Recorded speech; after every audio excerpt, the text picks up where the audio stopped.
Τώρα ακούγεται καλύτερα, πάρα πολύ δυνατά είναι. Μικροφωνίζει πάρα πολύ δυνατά.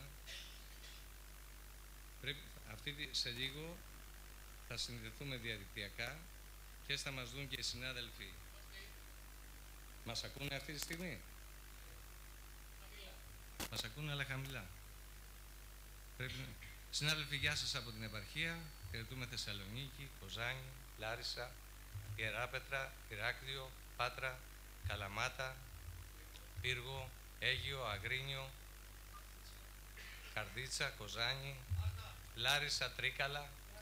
Την Άρτα δεν την έχουμε, αλλά τη χαιρετάμε. Είμαστε σίγουροι ότι και άλλοι συνάδελφοι από εκεί μας βλέπουν. Γνωρίζετε πολύ καλά το σκοπό αυτής της συγκέντρωσης, η οποία όμως δυστυχώς αναβλήθηκε λόγω μεταφοράς της θεσινής ψηφοφορίας στη Βουλή για σήμερα. Ήταν πολύ σημαντική ψηφοφορία, καθυστέρησε να ξεκινήσει και έτσι δυστυχώς οι προσκεκλημένοι μας που μας κάναν τη τιμή και δέχτηκαν να έρθουν εδώ, δυστυχώς πρέπει να είναι στη Βουλή. Μόνο ο κύριος Βαφιάδης, που με δική μου ευθύνη καθυστέρησα να τον πάρω τηλέφωνο, δεν είναι βουλευτής και έχει και το χρόνο. Γνωρίζετε όλοι το πρόβλημα, είναι η επικυροποίηση του νόμου που αφορά την απαγόρευση του καπνίσματος. Γνωρίζετε τις θέσεις μας. Εμείς δεν είμαστε, και το δηλώνουμε, υπέρ του καπνίσματος. Εμείς ζητάμε το αυτονόητο, το να μπορέσουν να λειτουργήσουν τα καταστήματά μας. Και βέβαια έχουμε ξεκαθαρίσει και το ξεκαθαρίζουμε ότι δεν είμαστε δημόσιοι χώροι. Είμαστε ιδιωτικές επιχειρήσεις και εξυπηρετούμε κοινωνικές ανάγκες. Όπως κάνουν όλες οι επιχειρήσεις. Και αυτοί επιλέγουν σε ποιους πελάτες θα απευθυνθούν και ούτω καθεξής. Σε αυτή την οικονομική συγκυρία, η εφαρμογή του νόμου που επιχειρείται αυτή τη στιγμή, ενός ανεργού νόμου, έτσι το λέω, από την πλευρά του Υπουργείου Υγείας και συγκεκριμένα την κυρία Μακρύ, θα έχει σαν αποτέλεσμα το κλείσιμο των μαγαζιών μας. Γιατί ακόμη και με χθεσινή δημοσίευση μιας έρευνας της ΓΕΣΕ προβλέπει ότι 1 στα 2 μαγαζιά κινδυνεύουν να κλείσουν. Μέσα στο επόμενο τρίμηνο, η έρευνα από το Ινστιτούτο Μικρών Επιχειρήσεων της ΓΕΣΕΒΕ προβλέπει ότι θα χαθούν μέσα στο τρίμηνο 47.000 θέσεις εργασίας. Είναι τρομακτικό το νούμερο. Η έρευνα έδειξε επίσης ότι το 70% των συναδέλφων μας αδυνατούν να ανταπεξέλθουν σε βασικές υποχρεώσεις οικονομικές. Υπάρχουν πάρα πολλά στοιχεία, θα τα αναλύσουμε πολύ περισσότερα στην επόμενη συνάντηση την οποία θα κάνουμε, δηλαδή αναβάλλεται σήμερα, αλλά αυτή η συνάντηση θα γίνει. Θέλω να πω ότι υπάρχει ένα πολύ καλό κλίμα από την πλευρά, ας πούμε, αυτών που καθορίζουν τις τύχες μας και παίρνουν αποφάσεις για εμάς. Αυτή τη φορά δέχονται να πάρουμε μαζί αποφάσεις. Δηλαδή από εμάς για εμάς. Δεν θέλω να σας κουράσω πάρα πολύ. Αυτά που ήθελα να τα πούμε θα τα πούμε αναλυτικότερα, γιατί θέλουν να ακούνε και οι εκπρόσωποι μας που είναι στη Βουλή. Θα ήθελα μόνο, μιας και είναι ο κύριος Βαφιάδης, είναι τιμή μας να πει 2 πράγματα. Ευχαριστώ.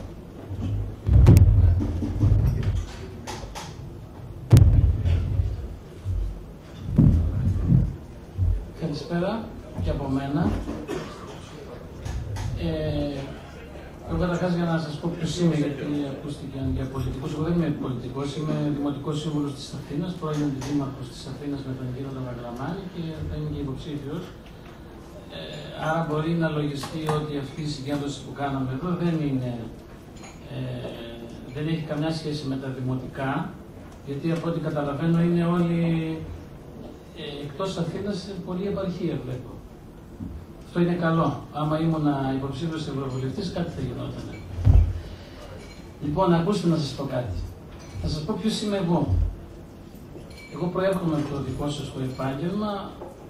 Οι γονείς μου έχουν ακόμα κατάστημα, αλλά έτυχε να ασχοληθώ με τα φοροτεχνικά και ως υπάλληλος του Υπουργείου Οικονομικών, ως φοριακός και ως Δημοτικός Σύμβουλος της Αθήνας και να ασχοληθώ με τα καταστήματα του υγειονομικού ενδιαφέροντος, διότι όπως γνωρίζετε, εδώ στην Αθήνα, ο Δημοτικός Σύμβουλος έχει ισχύ έναντι της Βουλής και των Υπουργείων. Είναι γεγονός ότι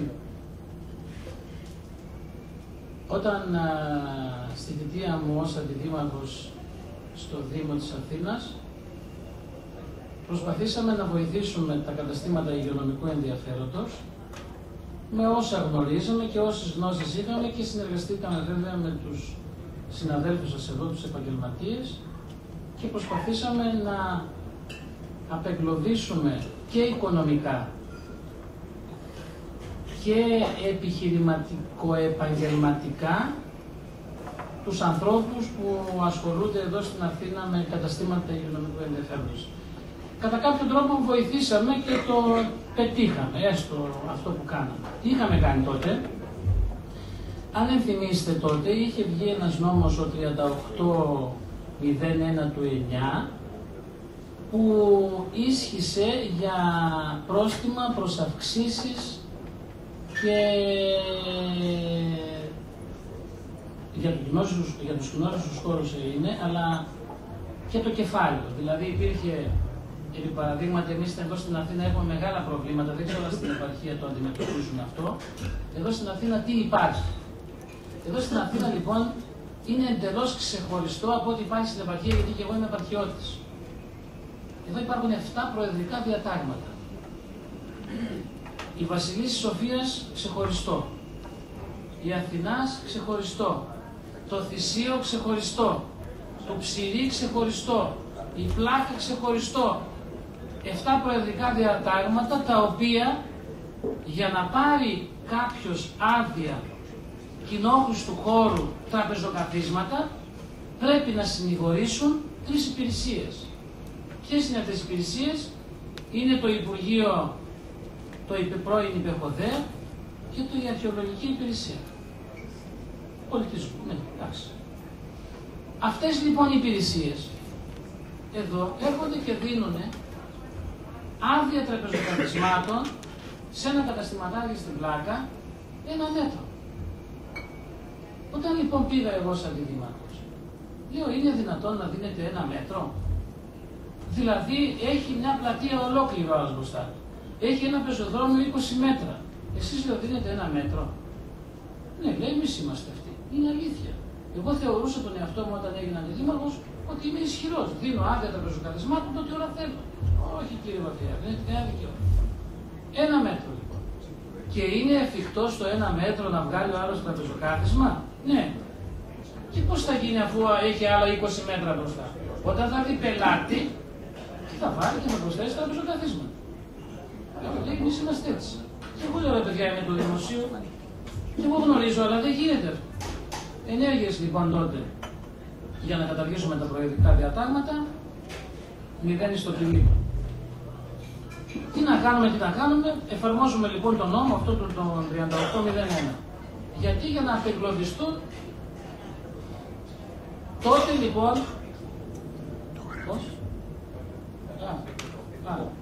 τότε λοιπόν, τι κάναμε εμείς? Καταργήσαμε όλες τις προσαυξήσεις, 0 δηλαδή προσαυξήσεις, αν είχες ας πούμε 1 χιλιάρικο προσάυξηση στο κεφάλαιο, τις καταργήσαμε, και στο πρόστιμο καταργήσαμε το 70%, άρα πλήρωνες μόνο το 30% και το κεφάλαιο παρέμεινε ως είχε. Το 8 όμως έσκασε η οικονομική κρίση και δημιουργήθηκαν προβλήματα στην Αθήνα.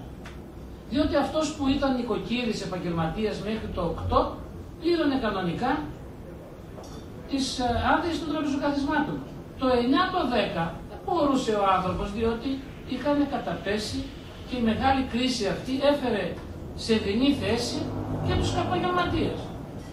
Τότε λοιπόν ζητήσαμε εμείς τουλάχιστον αυτή η δικιά μας πρόταση να συνεχιστεί. Το είχαν κρατήσει νομίζω για κανένα χρόνο, 1,5, δεν ξέρω αν θυμάμαι. Πάση περιπτώσει. Και όποιος δεν πλήρωνε, ξαναεπανέρχονταν πάλι από την αρχή, όσο ήταν ξανά το κεφάλαιό του. Ζητήσαμε λοιπόν να ξαναεπανέλθει αυτός ο νόμος, δεν μας άκουσαν. Εγώ τότε, παιδιά, στο Δήμο της Αθήνας μάζεψα λεφτά. Μάζεψα λεφτά και αυτά που λέει ο κύριος Καμής, δεν ξέρω τι υπάρχουν, το Δήμο της Αθήνας τον νοικοκυρέψαμε εμείς. Και έτσι ξεκίνησε η ιστορία. Όλοι έπρεπε να είναι και κάποιο συνάδελφο από εδώ, αλλά δεν υπάρχει.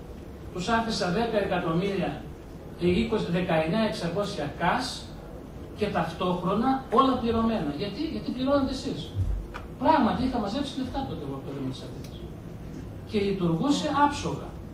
Και εκτός από αυτό, εγώ είχα πάρει 20 εκατομμύρια δάνειο, αυτός πήρε 31 εκατομμύρια δάνειο. Τέλος πάντων είναι άλλο θέμα. Θέλω λοιπόν να πω το εξής τώρα. Εγώ θέλω να πω για τα τραπεζοκαθίσματα, γιατί η επαρχία δεν τα ξέρει αυτά, γιατί νομίζει η επαρχία ότι εδώ είναι κάτι άλλο, ας πούμε, είναι ξεχωριστό.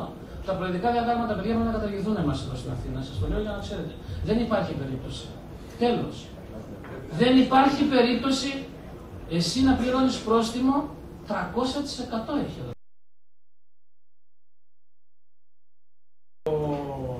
Ο Ανδρέας έχει ένα μαγαζί. Αν πάει και τον γράψει ένα τετραγωνικό, είναι το τετραγωνικό που πληρώνει στην πλάκα είναι 500 ευρώ το τέλος. Επί 3 φορές είναι αυτό. 1,5 χιλιάρικο δηλαδή. Και αν τον συλλάβουν ότι έχει 20 μέτρα, 30.000 ευρώ. Ξέρετε ότι υπάρχουν εδώ καταστηματάρχες οι οποίοι χρωστάνε 800.000, 900.000, 1 εκατομμύριο, 1.200 θυμάμαι τότε. Γιατί η αρχαιολογική υπηρεσία του δίνει 1 μέτρο. Μα αφού έχει 150 μέτρα ο άνθρωπος. Εν πάση περιπτώσει, εμείς λοιπόν, ως παράταξη του Νοικίου Καταγράμματος, και κακώς ήρθα εδώ να μιλήσω ως παράταξη, πρέπει να μιλήσουμε, θα επαναφέρουμε αυτόν τον νόμο, θα καταργήσουμε το 200 και 300% για να ξεκαθαρίσουμε τις θέσεις, τις δικές μας τουλάχιστον, και θα εισηγηθούμε για τις παρόδιες στοές, γιατί είναι και άλλο θέμα, τώρα βέβαια δεν είναι. Δηλαδή, εντάξει, ωραία. Πάμε λοιπόν για το κάπνισμα, να σας πω τι σημαίνει για το κάπνισμα. Ποια είναι η θέση η δική μας. Η δική μας θέση, ξέρουμε ότι αυτή τη στιγμή υπάρχει ένας νόμος για το κάπνισμα, ξέρουμε ότι μας επιβάλλει η Ευρωπαϊκή Ένωση, ξέρουμε. Όμως, στην Ευρώπη, όπως ξέρετε, υπάρχουν καταστήματα υγειονομικού ενδιαφέροντος που έχουν ξεχωριστούς χώρους και καπνίζουν. Εμείς εδώ είναι ψηλοπλήρω. Εμείς, σαν παράταξη, δεν συμφωνούμε. Σαν παράταξη του Νοικίου Καταγράμματος. Εμείς τι θέλουμε, λέμε λοιπόν. Θέλετε κύριοι να έχετε κατάστημα καπνίζοντες, να βγάλετε άδεια καπνίζοντες. Θέλετε να έχετε μη καπνίζοντες, να βγάλετε άδεια μη καπνίζοντες. Η μία πρόταση. Και η άλλη είναι στα μεγάλα καταστήματα που έχουν μεγάλους χώρους να υπάρχουν ξεχωριστοί χώροι καπνίσματος. Αυτή είναι η δικιά μας πρόταση. Δεν είναι λαϊκίστικο αυτό που σας λέω, είναι πρότασή μας. Και εμείς το θέλουμε. Θα μου πείτε, μπορείτε να το κάνετε, όχι. Για να ξεκαθαρίσω. Εγώ προσωπικά δεν μπορώ να το κάνω. Η Βουλή το κάνει, η Βουλή αποφασίζει και για τα τραπεζοκαθίσματα η Βουλή και για τον νόμο τον ευεργετικό η Βουλή και για την αν επιτρέπεται ή όχι το κάπνισμα η Βουλή. Αυτά. Λοιπόν,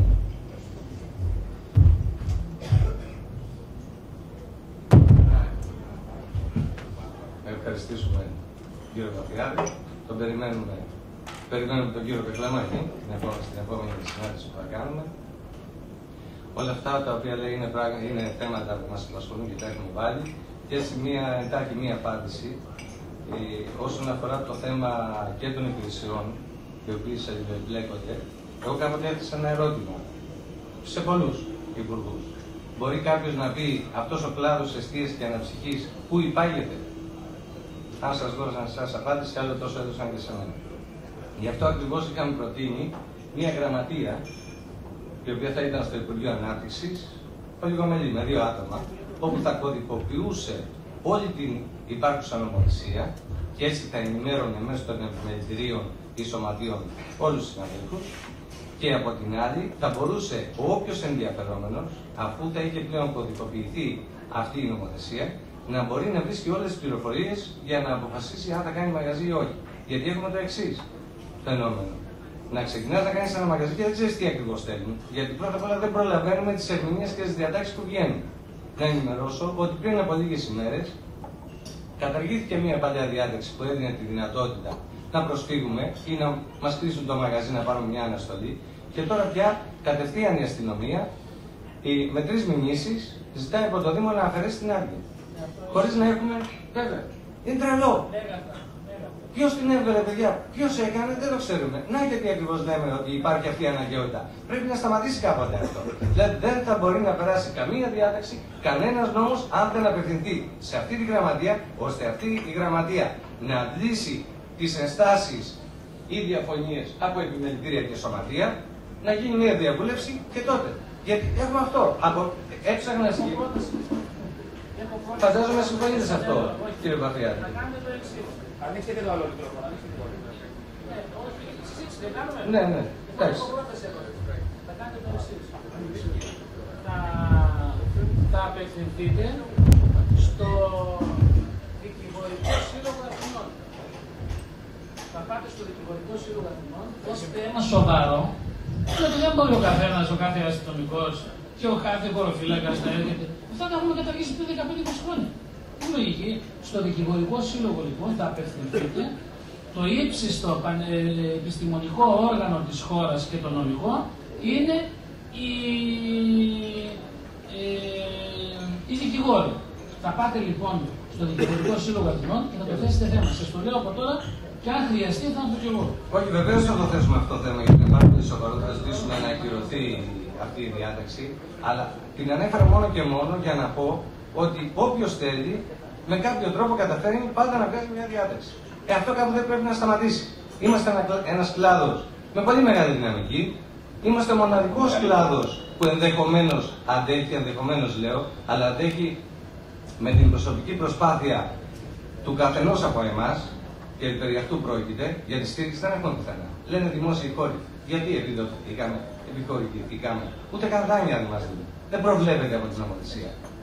Κι όμως, παρόλα αυτά, μας καταφέρνουν όλοι να επιβάλλονται πάνω μας. Αυτό κάποτε πρέπει να σταματήσει. Λοιπόν, συνάδελφοι,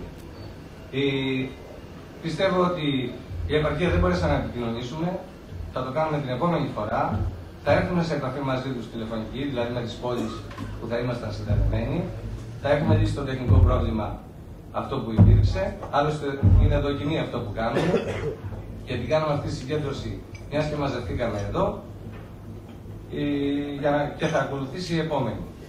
Αυτά έχω να σας πω. Χρειάζεται η δική σας παρουσία και η ενίσχυση την επόμενη φορά που θα κάνουμε. Θα την προγραμματίσουμε για την άλλη εβδομάδα. Δεν ξέρουμε ημερομηνία γιατί πρέπει, λόγω του ότι όλοι οι συνομιλητές είναι στη Βουλή και ψηφίζουν, αυτή την περίοδο υπάρχουν πάρα πολλές ανάγκες που να βρίσκονται εκεί για την ψηφοφορία. Συνεπώς θα πρέπει να συνεχθούμε, να δούμε λίγο το πρόγραμμα της Βουλής και κατόπιν αυτού να συναποφασίσουμε πότε θα είναι η επόμενη συνάντησή μας. Εσείς που είστε από επαρχία τώρα μου ήρθε στο μυαλό. Το μικρόφωνο πάρε, το μικρόφωνο. Εσείς που είστε οι περισσότεροι από την επαρχία. Εσείς που είστε περισσότεροι από την επαρχία. Πιέστε τους βουλευτές. Είναι ανημέρωτοι οι βουλευτές για το θέμα το συγκεκριμένο. Πολλές φορές λοιπόν παραγοντίζουν στην επαρχία και ασχολούνται με τα αγροτικά και κάνουν και όλα. Δεν είναι, το θέμα είναι σοβαρό. Εσείς απασχολείτε χιλιάδες, εκατοντάδες θέσεις εργασίας. Είστε ισχυροί, σας το λέω εγώ. Είστε πανίσχυροι. Αλλά επειδή δεν υπάρχει συντονισμένη προσπάθεια, πώς το λένε, πανελλαδική, ας πούμε, γιατί ο καθένας κοιτάει τη δουλειά, το άλλος κοιτάει την εφορία, το άλλος δεν ξέρω τι, αλλά να τα πάω ή κτλ. Είστε ισχυροί, είναι σοβαρά τα θέματα. Σοβαρά τα θέματα και τουλάχιστον θα πρέπει να καταλάβετε, εγώ επειδή ο πατέρας μου είναι επαγγελματίας και το ξέρω το θέμα το συγκεκριμένο πολύ καλά, δεν αντέχετε. Δεν αντέχετε αυτή τη στιγμή. Δεν μπορεί να πληρώσει ούτε εισφορές, ούτε τιμολόγια, ούτε προμηθευτές, τίποτα. Έχει πέσει κατά 50% το επάγγελμά σας, έτσι, και ταλαιπωρείτε. Έτσι, πρέπει να πιάσετε σφιχτά, δηλαδή, δεν τα αφήνετε. Ευχαριστούμε κύριε Παπαδία. Εγώ δύο πράγματα που θέλω να επισημάνω είναι το εξής. Είναι ότι είμαστε ο πιο μεγάλος χώρος, ας πούμε, στην Αθήνα, μιλάω για την Αθήνα γενικότερα, και δεν έχουμε καταφέρει να έχουμε δύο ανθρώπους στο Δημοτικό Συμβούλιο, δικούς μας ανθρώπους. Δηλαδή, τι λέω, ότι όλες αυτές οι διατάξεις του νόμου, των νόμων που έχουν να κάνουν με υγειονομικό ενδιαφέροντος, θα έπρεπε να είναι δύο άνθρωποι, τρεις, ξέρω εγώ, πέντε εκεί στο διαμέρισμα ή οπουδήποτε, που να είναι από το χώρο μας. Γιατί ο καθένας έχει μαγαζί στο κέντρο, αλλά ψηφίζει στο Κουβάο. Εσύ ψηφίζει και εγώ στο Καλαμάκι, στην Λιβάδα. Οι περισσότεροι. Αυτό λοιπόν που μας καθιστά και εμάς υπεύθυνους στη λογική του ότι δεν μπορούμε να εκπροσωπηθούμε από μόνοι μας. Και είναι αυτονόητο ότι εδώ που είναι η δουλειά μας, που μας ενδιαφέρει, γιατί εδώ είμαστε όλες τις ώρες, τέλος πάντων, τις πιο πολλές ώρες της ημέρας, εδώ περισσότερο. Και μετά, ένα είναι αυτό, και μετά λέω ότι πέρασε ο Νίκο μου γιατί. Λέω ρε παιδί μου, ξέρω εγώ πότε. Εν πάση περιπτώσει, θεωρώ ότι είμαστε η μεγαλύτερη δύναμη, ας πούμε, και η οικονομική της χώρας, ο χώρος ο δικός μας, και είμαστε εμείς αυτοί που μπορούμε να παλέψουμε για τον νόμο του καπνίσματος. Δηλαδή να πιέσουμε καταστάσεις. Αύριο έχουμε ένα ραντεβού με τον κύριο Ψυχάρη, όπως είπαμε και μίλησαν τον κύριο Αρβαλίτη εδώ. Λοιπόν, επειδή αυτό είναι ο διάολος που λέμε, και δεν μπορεί να το καταλάβει, να το κατανοήσει, γιατί ο άνθρωπος είναι παιδί του σωλήνα. Δεν ξέρει τι θα πει κοινωνία και τι θα πει μαγαζί. Αλλά πέρα από αυτό, τέλος πάντων, λοιπόν, έχουμε το ραντεβού αύριο, θα δούμε τι θα γίνει μετά και από εκεί πέρα πάμε στη Μακρύ. Αυτά έχω να πω και τίποτα άλλο. Λοιπόν, ο Ανδρέας είμαι εγώ, θα με μάθετε.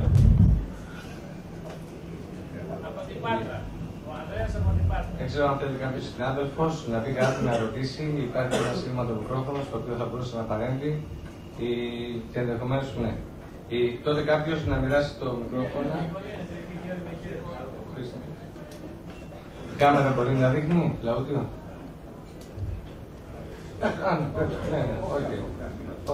Ναι, για χαρά. Ονομάζομαι Χατζηλαζαρής Παναγιώτης, έρχομαι από τον Πύργο Ηλίας. Καταρχήν συγχαρητήρια για την πρωτοβουλία της συγκεκριμένης συγκέντρωσης. Εγώ ενημερώθηκα για αυτή μέσω του διαδικτύου. Είμαι ιδιοκτήτης μιας μουσικής σκηνής, γνωσίστατης, στον Πύργο Ηλίας. Και πιθανόν λόγω έντονου ενδιαφέροντος και λόγω της αρχής δουλειάς κινητοποιήθηκα προς αυτή την κατεύθυνση. Ήθελα να πω πως για μένα υπάρχει μια σχετική ενημέρωση μέσω του διαδικτύου που όποιος προβληματίζεται πιθανόν έχει τη δυνατότητα να παραστεί σε τέτοιου είδους εκδηλώσεις. Όμως, εγώ σήμερα βλέπω κάτι το δυσανάλογο. Βλέπω ένα πολύ σημαντικό ζήτημα με πολύ λίγους ανθρώπους να παρίστανται. Δεν μιλάω για τους βουλευτές. Δεν μιλάω για τους βουλευτές. Για μένα θεωρώ ότι η συζήτηση είναι πιο ουσιαστική από το αν θα παραστεί κάποιος υποψήφιος βουλευτής, χωρίς να είναι τη σημαντικότητα. Έτσι παρουσίασε την κύριο Βαφίαδη, έτσι. Ίσως θα έπρεπε να γίνει μια πιο οργανωμένη κίνηση στον τρόπο της δημοσίευσης του συγκεκριμένου ζητήματος, με δελτία τύπου σε όλες τις εφημερίδες και της Αθήνας, της Θεσσαλονίκης, των μικρών πόλεων. Νομίζω ότι αν υπάρχει έστω και ένας επαγγελματίας σε κάθε μικρή πόλη, ο οποίος μπορεί να το πάρει επάνω του, με εγγραφή στο σύλλογο, γιατί είδα ότι το snufflebar.gr έχει κάποιες υποδομές ώστε να μαζέψει κάποιον κόσμο, δελτία τύπου στις εφημερίδες. Facebook, που είναι η μεγαλύτερη δύναμη ενημέρωσης αυτή τη στιγμή, δημοσίευση ώστε την επόμενη εβδομάδα αυτός ο χώρος θα πρέπει να είναι κατάμεσος, θα πρέπει να είναι γεμάτος. Δηλαδή, υποτίθεται ότι είναι ένα ζήτημα. Όχι, μα δεν αμφιβάλλω, δεν αμφισβητώ την οργάνωση της συγκεκριμένης σήμερα εκδήλωσης, έτσι. Νομίζω όμως ότι μπορούν να γίνουν πλέον κινήσεις ώστε την επόμενη φορά αυτή η εκδήλωση να έχει ουσιαστικά ένα, δεν ξέρω, μεγαλύτερο αντίκρισμα. Αυτό ήθελα να πω. Εγώ θα είμαι εδώ και την επόμενη εβδομάδα από τον Πύργο. Να είστε καλά και θα ήθελα κι άλλοι να είναι εδώ και ελπίζω ότι την επόμενη φορά να είναι περισσότεροι. Να είστε καλά, ευχαριστώ. Τελικά, θέλω να δώσουμε τη ευκαιρία με αυτά που είπε ο συνάδελφος από τον Πύργο, τον ευχαριστούμε που έκανε τον κόπο και ήρθε, ότι το θέμα της δημοσιότητας δυστυχώς διανύει μια περίοδο που τα μεγάλα κανάλια και τα μέσα μαζικής ενημέρωσης έχουν βάλει φρένο. Κάποιοι βάζουν πόδι εκεί. Πατάνε πόδι και δεν μας επιτρέπουν. Υπήρξε μια αναφορά, δεν θα πω πού και ποιος, όπου πήγε το δελτίο τύπου, ο δημοσιογράφος έκανε τη δουλειά του, το έβαλε λοιπόν, μπήκε για να μπει και με εντολή κόπηκε. Αυτό είναι μια απάντηση. Άρα πρέπει να στηριχτούμε στις δικές μας δυνάμεις, στα δικά μας μέσα, πράγματι, μέσα στο Facebook, του Twitter, δηλαδή όλα αυτά που είναι, οι συνάδελφοι από την επαρχία, έτσι να το αναδείξουμε. Υπήρξε μία, ήρθε σήμερα εδώ και το Αθηναϊκό Πρακτορείο, είναι το μόνο που μας στηρίζει, και σίγουρα κάποιοι ραδιοφωνικοί σταθμοί και ο 984, η τοπική μιλάω, έχουμε στείλει πάρα πολλά δελτία τύπου. Αλλά δυστυχώς πέφτει ψαλίδι. Πρέπει να το αντιμετωπίσουμε και αυτό. Κάποιος άλλος συνάδελφος που θέλει να πει κάτι? Ωραία. Οπότε εδώ, ναι, να χαιρετήσουμε τους φίλους από την επαρχία. Θα είμαστε σε επικοινωνία, θα μιλήσουμε τηλεφωνικά, μέσω του κάθε μπάρ του διαδικτυακά θα ανακοινώσουμε την επόμενη και θα συντονιστούμε καλύτερα. Ευχαριστούμε την επαρχία. Εδώ θα διακόψουμε τη διαδικτυακή παρουσίαση. Σας ευχαριστούμε.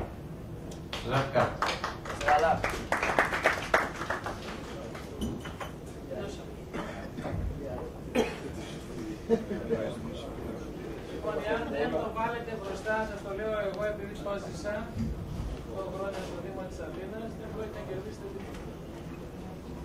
Στήριξη θέλουμε, κύριε Βατιάδη, μπροστά το βάλουμε, γι' αυτό είμαστε εδώ. Εμείς το βάλουμε μπροστά. Εσείς που πάτε. Η από πίσω θα τα κάνει. Εμείς είμαστε εδώ μπροστά, αυτή η εκδήλωση είχε γίνει μια φορά στο προκείμενο συνέδριο όταν ήμουν αντιδήμαρχο.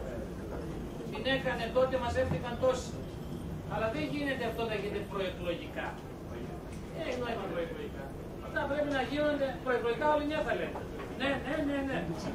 Όταν θα βγουν οι εκλογές και μετά, τελειώσαμε. Γεια σας.